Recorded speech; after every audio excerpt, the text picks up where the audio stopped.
खुश आमदीद आप सबको आपके अपने चैनल रात की खौफनाक कहानी में। कैसे हैं आप सब? उम्मीद है बिल्कुल ठीक हो।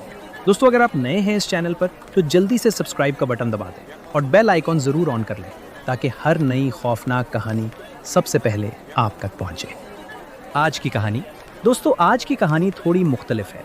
ये कहानी हमें भेजी है गिलगित बल्तिस्तान के एक रेस्क्यू वर्कर ने। एक ऐसा आदमी जिसने 20 साल पहाड़ों में गुजारे हैं, लाशें उठाई हैं, खो जाने वालों को ढूंढा है, बर्फीली रातों में वो जगहें देखी हैं जहां हम और आप कभी जाना भी नहीं चाहेंगे। और उसने अपने ख़त के शुरू में सिर्फ एक लाइन लिखी थी। उसने लिखा, मैंने अपनी ज़िंदगी में सिर्फ 2 दफ़ा किसी चीज़ से सच में डर महसूस किया है और दोनों दफ़ा वो चीज़ किसी अपने की आवाज़ में बोल रही थी। तो दोस्तों, लाइट्स थोड़ी मुद्हम कर लें, हेडफोन्स लगा लें और अगर आप अकेले हैं तो शायद आज की रात किसी की आवाज़ पर दरवाज़ा खोलने से पहले 2 दफ़ा सोचेंगे। तो चलिए दोस्तों, अब शुरू करते हैं आज की कहानी। मेरा नाम मैं नहीं बताऊंगा। आप मुझे सिर्फ इतना जान ले कि मैं गिलगित बल्तिस्तान का रहने वाला हूं और पिछले 20 साल से मैं पहाड़ों में रेस्क्यू का काम करता हूं। मेडिकल इमरजेंसी हो, कोई ट्रैकर रास्ता भटक जाए, कोई गाड़ी खाई में गिर जाए, हम लोग जाते हैं। सर्दी हो, अंधेरी रात हो, हम जाते हैं। इस काम में आदमी बहुत कुछ देखता है। मौत को इतने करीब से देखता है कि फिर मौत से डर नहीं लगता। मैंने ग्लेशियर के अंदर से लाशें निकाली हैं। मैंने ऐसे लोगों को ढूंढा है जो 3 दिन पहले गुम हो गए थे और जब मिले तो पहचाने नहीं जाते थे। लेकिन मैं आपसे सच कहता हूं, 20 साल के इस काम में, इन तमाम रातों में मैं सिर्फ 2 दफा डरा हूं। सच में डरा हूं। वो डर जो हड्डियों के अंदर बैठ जाता है और कभी नहीं निकलता।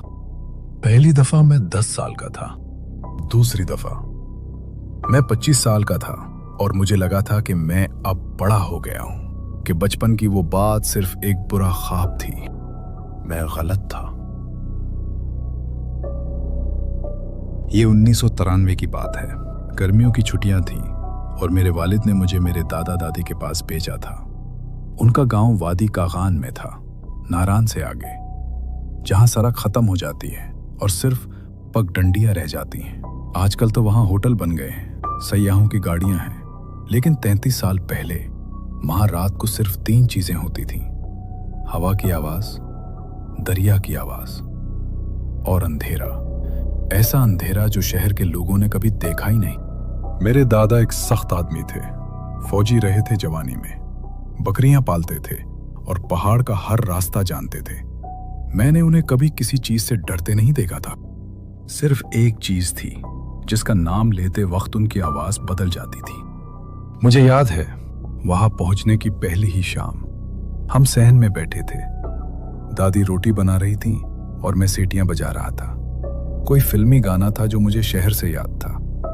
दादा ने मेरा हाथ इतनी जोर से पकड़ा कि मैं डर गया। उन्होंने कहा, रात को सीटी नहीं बजाते। मैं हंसा। मैंने कहा, दादा क्यों नहीं बजाते? वो नहीं हंसे। वो काफी देर चुप रहे। फिर उन्होंने पहाड़ की तरफ देखा, उस काली ढुलवान की तरफ जहां दरख्त खत्म हो जाते थे, और उन्होंने आहिस्ता से कहा, क्योंकि जब तुम रात को सीटी बजाते हो तो वो सुनती है, और जब वो सुनती है तो वो जवाब देती है। उस रात खाना खाने के बाद दादा ने मुझे अपने पास बिठाया। दादी ने उन्हें रोका भी, कहा, बच्चा है, डर जाएगा। लेकिन दादा ने कहा, इसीलिए बता रहा हूं ताकि बचा रहे। और फिर उन्होंने मुझे उस चीज के बारे में बताया जिसे पहाड़ के लोग पिछला पीरी कहते हैं। उन्होंने कहा कि वो पहाड़ों में रहती है, इंसान जैसी दिखती है, दूर से, लंबी है, बाल चेहरे पर गिरे होते हैं और उसके पांव उल्टे होते हैं, एड़ियां आगे, पंजे पीछे। इसलिए जब तुम उसके कदमों के निशान देखो तो लगता है वो तुमसे दूर जा रही है, जबकि असल में वो तुम्हारी तरफ आ रही होती है। उन्होंने कहा, वो जंगल में बैठकर सुनती रहती है, महीनों सुनती है, तुम्हारी माँ की आवाज, तुम्हारे भाई की आवाज, मेरी आवाज, और फिर एक रात वो उस आवाज को पहन लेती है जैसे हम कपड़ा पहनते हैं, और वो तुम्हें पुकारती है। फिर उन्होंने मुझे 3 बातें समझाई, उंगली उठाकर, एक एक करके। पहली बात, रात को सीटी नहीं बजाना। सीटी उसके लिए दावत है। दूसरी बात, रात को कोई दरवाजे या खिड़की पर आकर तुम्हारा नाम ले, तुम्हें अंदर बुलाए या खुद अंदर आने की इजाजत मांगे, तो कभी इजाजत मत देना। वो अंदर तब तक नहीं आ सकती जब तक तुम खुद ना कहो आ जाओ। और तीसरी बात, सबसे जरूरी बात, अगर कोई अपना, माँ, दादी, कोई भी तुम्हें अजीब लगे, उसकी चाल ठीक ना हो, उसकी आवाज ठीक ना हो, जैसे कोई और उसके अंदर से बोल रहा हो, तो सवाल मत करना, रुकना मत, भाग जाना। मैं 10 साल का था। मुझे हंसी भी आ रही थी और डर भी लग रहा था। मैंने पूछा, दादा आपने देखी है कभी? दादा बहुत देर खामोश रहे। फिर उन्होंने सिर्फ इतना कहा, मैंने सुनी है और तुम कभी ना सुनो। काश उनकी दुआ कबूल हो जाती। तीसरी या चौथी रात थी, मुझे ठीक से याद नहीं, लेकिन जो हुआ वो मुझे आज भी 33 साल बाद ऐसे याद है जैसे कल रात की बात हो। मैं अंदर वाले कमरे में सोता था, लकड़ी की खिड़की के साथ। खिड़की पर जाली लगी थी मच्छरों के लिए, और बाहर आंगन था, और आंगन के आगे पहाड़। रात के शायद 2 बजे होंगे। मुझे नींद से किसी चीज ने जगाया। खर्च खर्च खर्च। खिड़की की जाली पर आहिस्ता आहिस्ता, जैसे कोई नाखून से, नहीं, नाखून से ज्यादा मोटा, जैसे कोई पंजा बहुत सब्र के साथ जाली को खिंच रहा हो। मैंने सोचा कोई जानवर होगा, बिल्ली होगी। मैं दम साधे लेटा रहा, रजाई थोड़ी सी ऊपर खींच ली, खिंचना बंद हो गया। और फिर दोस्तों, फिर मैंने वो चीज सुनी जो मैं आज तक नहीं भूला। खिड़की के बाहर से बिल्कुल जाली के साथ मेरी दादी की आवाज आई, बेटा। बिल्कुल दादी की आवाज, वही नरमी, वही लहजा, लेकिन कुछ ठीक नहीं था। आवाज ऐसी थी जैसे कोई दादी की आवाज को याद करके बोल रहा हो। अल्फाज के बीच का वक्फा गलत था, जैसे बोलने वाले को सांस लेने की जरूरत ही ना हो। बेटा दरवाजा खोलो, मुझे अंदर आने दो। मैं पत्थर बन गया, क्योंकि दोस्तों 2 बातें एक साथ मेरी समझ में आ गई थी। पहली ये कि दादी मेरे कमरे के बाहर नहीं हो सकती थी, उनका कमरा साथ वाला था, और मैंने उनके खराटों की हल्की आवाज दीवार के उस पार से सुन रखी थी। और दूसरी ये कि दादी मुझे कभी बेटा नहीं कहती थी, वो मुझे हमेशा मेरे नाम से बुलाती थी, हमेशा। मुझे अंदर आने दो, सर्दी है, खिड़की खोल दो। आवाज अब जाली के और करीब थी। मैंने देखा नहीं, मैं कसम खाता हूं, मैंने पर्दा नहीं हटाया, लेकिन मुझे महसूस हो रहा था कि जाली की दूसरी तरफ अंधेरे में कोई चीज अपना चेहरा बिल्कुल जाली के साथ लगाए खड़ी है। मैं उसकी सांस नहीं सुन रहा था, कुछ भी नहीं, सिर्फ आवाज थी, और आवाज के अलावा ऐसी खामोशी जैसे पूरा पहाड़ सांस रोककर खड़ा हो। झींगर तक चुप हो गए थे। और फिर उसने वो गलती की जो शायद मेरी जान बचा गई। उसने दोबारा कहा, बेटा खिड़की खोल दो। और जुमले के बीच में आधे लफ्ज पर आवाज बदल गई। आधा लफ्ज दादी की आवाज में था और आधा लफ्ज किसी और चीज की आवाज में, भारी, गहरी, जैसे कोई कुएं के अंदर से बोल रहा हो, जैसे 2 आवाजें एक ही गले से निकल रही हूं। मेरे जिस्म ने दिमाग से पूछे बगैर फैसला किया। मैं उछला, मैंने लकड़ी का पुट खींचा और खिड़की धड़ से बंद कर दी और कंडी लगा दी। और फिर मैं दादी, असली दादी के कमरे की तरफ भागा और उनके बिस्तर में घुस गए। दादी हड़बड़ा कर उठी, क्या हुआ, क्या हुआ? मैंने कहा, खिड़की पर कोई है, कोई आपकी आवाज में बोल रहा है। और दोस्तों, मैं दादी का चेहरा कभी नहीं भूलूंगा। वो मुझ पर हंसी नहीं, उन्होंने मुझे ये नहीं कहा कि ख्वाब था। उनका रंग सफेद हो गया और उन्होंने मुझे जोर से सीने से लगा लिया और ऊंची आवाज में दादा को पुकारा। दादा उठे, उन्होंने लालटेन जलाई और मैंने देखा कि उन्होंने बाहर जाने से पहले दीवार से अपनी पुरानी बंदूक उतारी, लेकिन फिर एक लम्हा रुककर उन्होंने बंदूक वापस रख दी और उसकी जगह ताक से हरमल की पोटली और माचिस उठाई। आज मैं सोचता हूं तो समझ आता है, उन्हें पता था बंदूक किस काम की नहीं। वो रात दादा ने मेरे कमरे में गुजारी, कुर्सी पर बैठे जागते हुए, और कमरे में हरमल का धुआं भरता रहा। आप में से जो लोग पहाड़ के हैं वो जानते हैं, हरमल जिसे स्पिंद भी कहते हैं, हमारे यहाँ बुरी चीजों से हिफाजत के लिए जलाया जाता है। इस रात वो धुआं मुझे दुनिया की सबसे प्यारी खुशबू लग रहा था। सुबह रोशनी हुई तो दादा मुझे बाहर ले गए, खिड़की के पास। जाली ऐसी लग रही थी जैसे किसी ने उसे इस तरह से चीरा हो। 4 लंबी गहरी लकीरें ऊपर से नीचे, और लकड़ी का फ्रेम मोटा पुराना मजबूत देवदार। वो एक जगह से अंदर की तरफ मुड़ा हुआ था, जैसे किसी चीज ने उसे पकड़कर अपनी तरफ खींचा हो। और खिड़की के नीचे गीली मिट्टी में निशान थे, कदमों के निशान, नंगे पांव के, जो खिड़की से दूर जाते हुए दिख रहे थे। लेकिन मैंने दादा का चेहरा देखा, और दादा जमीन को देख रहे थे, और उनके होंठ हिल रहे थे, क्योंकि हम दोनों जानते थे कि वो निशान किस तरफ जा रहे थे। उल्टे पांव निशान दूर जाते हुए दिखते हैं जब वो तुम्हारी तरफ आ रही होती है। उस दिन के बाद जब तक मैं उस गांव में रहा, दादा हर शाम हर खिड़की के नीचे हरमल की राख की लकीर डालते थे, और मैंने फिर कभी भी रात को सीटी नहीं बजाई।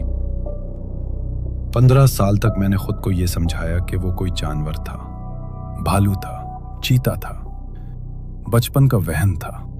15 साल बाद स्कर्दू के ठंडे रेगिस्तान में उसने मुझे याद दिलाया कि मैं झूठ बोल रहा था खुद से। अब मैं आपको 2008 में ले चलता हूं। मैं 25 साल का था। रेस्क्यू के काम में मुझे 3 साल हो चुके थे। मैं स्कर्दू में तैनात था, और मुझे अपने काम पर घमंड था। मैं वो आदमी था जो दूसरों को अंधेरे से वापस लाता था। मैं अंधेरे से नहीं डरता था। आप स्कर्दू गए हैं तो आपने कटपन्ना देखा होगा। लोग उसे कोल्ड डेजर्ट कहते हैं, ठंडा रेगिस्तान, दुनिया के सबसे ऊंचे रेगिस्तानों में से एक। रेत के टिले बिल्कुल थर जैसे, लेकिन चारों तरफ बर्फीले पहाड़, और सर्दियों में टीलों के ऊपर बर्फ। दिन को सयाह वहां तस्वीरें बनाते हैं, बहुत खूबसूरत जगह है दिन को। रात को कटपन्ना एक और चीज बन जाता है। रेत आवाज खा जाती है, आपके अपने कदम आपको सुनाई नहीं देते। हवा टीलों के बीच से गुजरती है तो ऐसी आवाज आती है जैसे कोई बहुत दूर से बुला रहा हो। हम रेस्क्यू वाले मैं कहते थे कि कटपन्ना रात को सुनता है। हम गलत थे, वो सिर्फ सुनता नहीं। दिसंबर की बात है, रात के 11 बजे हमें कॉल आई। एक मेहमान खाने वाले ने रिपोर्ट की थी कि उनका एक मेहमान शहर का आदमी था, अकेला आया था। शाम को कटपन्ना की तरफ गया था फोटो लेने, और वापस नहीं आया। बाहर दर्जा हरारत -15 था। ऐसे में आदमी के पास ज्यादा वक्त नहीं होता, 2-3 घंटे। उसके बाद आप लाश ढूंढते हैं, इंसान नहीं। हम 3 लोग निकले, मैं, मेरा साथी करीम और हमारा ड्राइवर अली, जो उम्र में हमसे दुगना था और जो उन पहाड़ों में पैदा हुआ था। जीप जहां तक जा सकती थी गई। फिर हम टार्चे लेकर टीलों में पैदल उतरे। चांद आधा था, रेत पर बर्फ की हल्की तह थी, और उस पर हमारी टार्चों की रोशनी ऐसे फिसल रही थी जैसे पानी पर। आधा घंटा हमने आवाजें दी, कोई है, कोई है। और फिर दोस्तों, फिर किसी ने जवाब दिया। एक आवाज आई 2 टीलों के पीछे से, कमजोर सी, यहां, मैं यहां हूं। हम भागे, और एक टीले के दामन में रेत और बर्फ के बीच हमें वो मिल गया। आदमी घुटनों के बिल बैठा था, पीठ हमारी तरफ, शहरी कपड़े, पतली जैकेट, नंगा सर। -15 में कम से कम 5 घंटे से बाहर। और दोस्तों, मुझे पहली ही नजर में कुछ गलत लगा, लेकिन मैं समझ नहीं पाया क्या। अब समझ आता है, वो कांप नहीं रहा था। आपको सर्दी में ठठरते इंसान याद है? जिस्म अपने आप कांपता है। ये रुकता ही नहीं जब तक आदमी जिंदा है, और जब कांपना रुक जाए तो आदमी बेहोश होता है या मरने के करीब। यह आदमी बिल्कुल साकित बैठा था, पत्थर की तरह, और जब मैंने उसके कंधे पर हाथ रखा और उसे पलटा तो वो मुस्कुरा रहा था। मैंने अपनी जिंदगी में हाइपोथर्मिया के दर्जनों मरीज देखे हैं, कोई नहीं मुस्कुराता।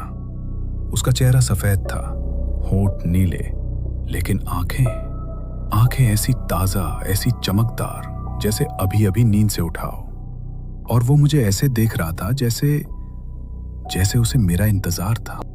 करीम ने कंबल निकाला, मैंने नब्ज चेक की, और यहां दूसरी चीज गलत थी। नब्ज थी, लेकिन इतनी आहिस्ता कि मैंने 2 दफा घड़ी देखी। किसी जिंदा इंसान की नब्ज इतनी आहिस्ता नहीं होती, और उसकी कलाई बर्फ से ज्यादा ठंडी थी, इतनी ठंडी कि मेरे अपने हाथ में दर्द होने लगा। मैंने पूछा, आपका नाम क्या है? वो मुस्कुराता रहा, फिर उसने कहा, जो आप लिखना चाहें। मैंने सोचा दिमाग पर सर्दी का असर है, हाइपोथर्मिया में लोग बहकी बहकी बातें करते हैं। हमने उसे कंबलों में लपेटा और करीम और मैं उसे सहारा देकर जीप की तरफ ले चले। और यहां दोस्तों, यहां तीसरी चीज थी, सबसे बुरी चीज। हम उसे उठाकर ले जा रहे थे, उसका वजन हम पर था, लेकिन मैंने नीचे देखा और बर्फ मिली रेत पर सिर्फ 2 जोड़ी कदमों के निशान बन रहे थे, मेरे और करीम के। उसके पांव रेत को छू रहे थे। मैं देख रहा था कि छू रहे हैं, निशान नहीं बन रहे थे। मैंने खुद को कहा कि रोशनी कम है, मैं थका हुआ हूं, मुझे गलत दिख रहा है। आदमी अपने दिमाग को क्या क्या नहीं कहता, सिर्फ इसलिए कि उसे भागना ना पड़े। जीप तक पहुंचे। अली ने इंजन स्टार्ट कर रखा था, हीटर चल रहा था। करीम ने पीछे का दरवाजा खोला और हम उस आदमी को अंदर बिठाने लगे, और वो रुक गया। दरवाजे पर, बिल्कुल चौखट पर, जैसे कोई दीवार हो जो हमें नजर नहीं आ रही। करीम ने उसे हल्का सा धक्का दिया, वो हिला तक नहीं। एक कमजोर, उद्मरा, जमा हुआ आदमी, और हम 2 जवान उसे हिला नहीं पा रहे थे। और फिर उसने अपना सर मेरी तरफ घुमाया, सिर्फ सर, कंधे वहीं रहे, सर इतना घूमा जितना इंसान का सर नहीं घूमता। और उसने बहुत आराम से, बहुत नरमी से कहा, मुझे अंदर आने दो। दोस्तों, 15 साल हो गए थे इस रात को, लेकिन वो 4 लफ्ज सुनते ही मैं वापस 10 साल का हो गया। वही जुमला, वही लहजा, लफ्जों के बीच वही गलत वक्फा, जैसे बोलने वाले को सांस की जरूरत ना हो। मेरी जबान पर आ गया था। कसम से दोस्तों, मेरा मुंह खुल गया था ये कहने के लिए कि आ जाओ, बैठो, क्योंकि यही तो हम कहते हैं ना, यही शाइस्तगी है, यही रेस्क्यू का काम है। और इससे पहले कि मैं बोलता, अली ने फ्रंट सीट से मुड़कर एक नजर उस आदमी को देखी, और इस बुजुर्ग ने, जिसने सारी उम्र उन पहाड़ों में गुजारी थी, छलांग मारकर अपनी सीट के नीचे से एक पुरानी कपड़े की पोटली निकाली, उसमें से एक मुट्ठी भरकर उस आदमी के चेहरे पर दे मारी।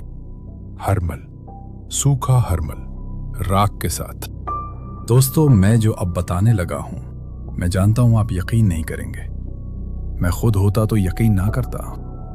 वो आदमी पीछे नहीं हटा, वो बंद हो गया, जैसे रेडियो बंद होता है। मुस्कुराहट चेहरे पर थी, लेकिन चेहरे के पीछे से जो चीज देख रही थी, वो एक लम्हे के लिए गायब हो गई। और उस एक लम्हे में उसका चेहरा सिर्फ एक खाली चीज थी, किसी ने पहना हुआ चेहरा, अंदर से कोई नहीं।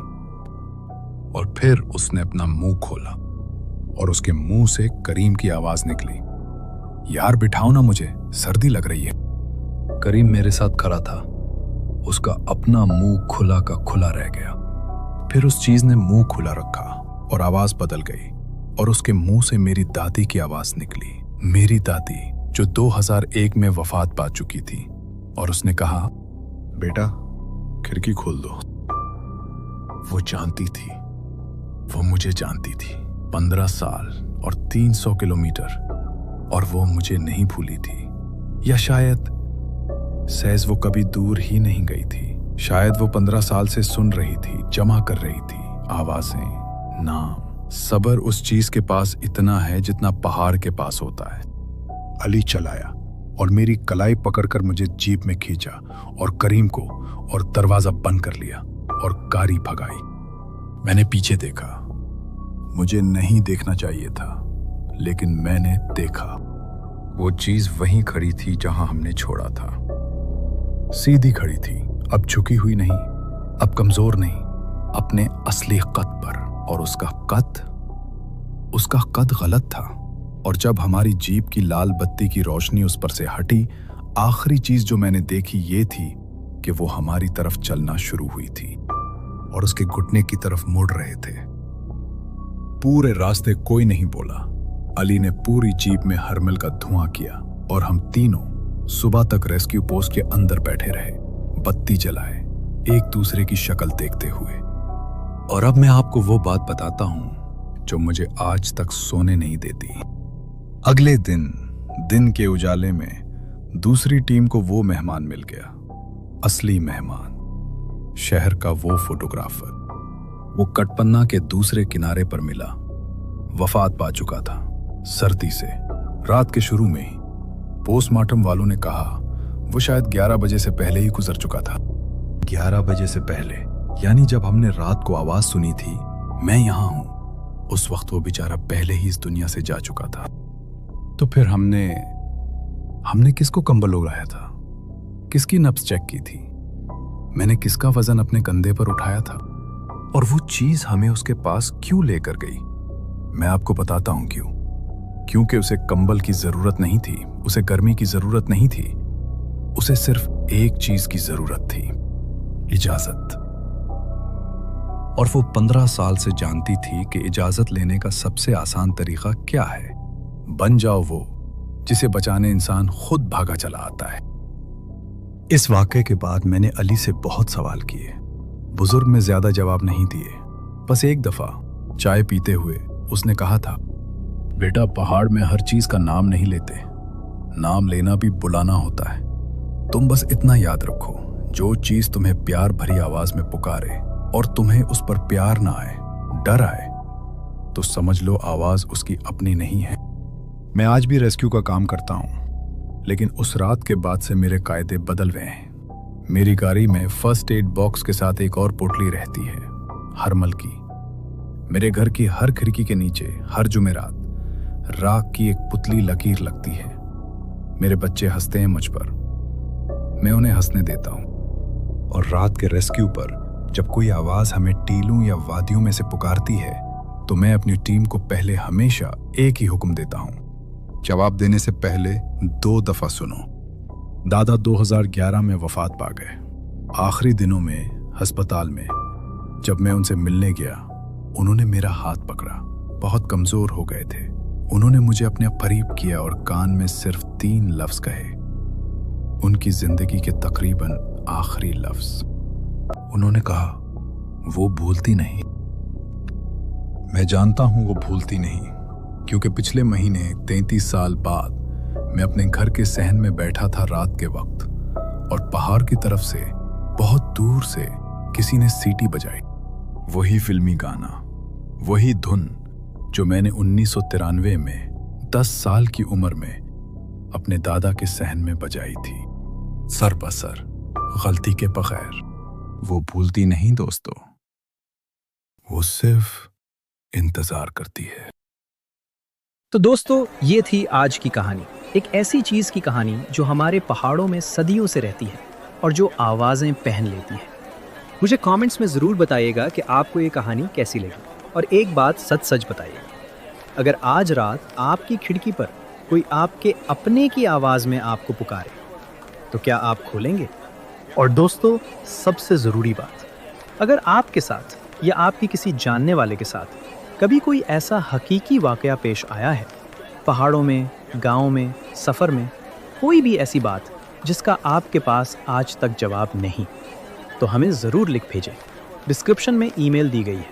हम आपकी कहानी को आपके नाम के साथ या बगैर नाम के इसी चैनल पर बयान करेंगे, क्योंकि सबसे खौफनाक कहानियाँ वो नहीं होती जो लिखी जाती हैं, सबसे खौफनाक कहानियां वो होती हैं जो गुजरी होती हैं। वीडियो अच्छी लगी हो तो लाइक जरूर करें, चैनल को सब्सक्राइब करें और बेल आइकॉन ऑन कर लें। अपना और अपने प्यारों का ख्याल रखिएगा। रात को सीटी मत बजाइएगा और अगर कोई पुकारे तो 2 दफा सुनिएगा। मिलते हैं अगली कहानी में।